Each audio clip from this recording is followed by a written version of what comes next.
ស្រយងដីស្អិតនៅចិត្តកងគេ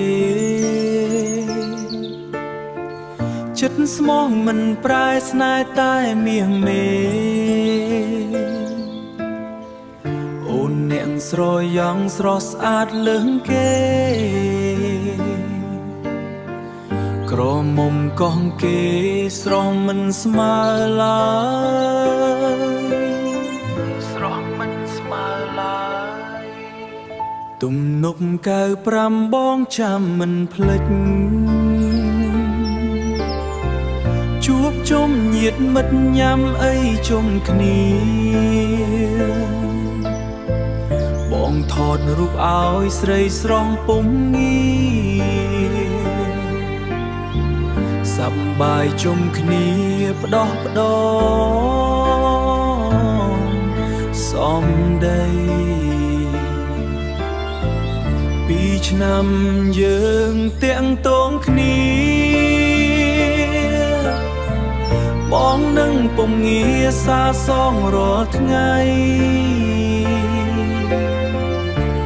ទោះញ៉ាំឬគេដើរលេងក្ដីបងតែងប្រាប់ថ្លៃដើម្បីបញ្ជាក់ចិត្តស្មោះសរស្នេហាមិនមានវាសនាតួខំប៉ុណ្ណាក៏ស្រីមិនមេត្តាឡើយខ្វល់គេម្នាក់ឯងចំបែងអរ៉ាគេហាក់ប្រា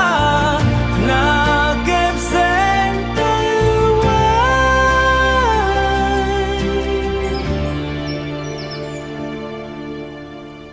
បើមិនស្រឡាញ់មិនដេញផ្ដាល់សង្ឃឹម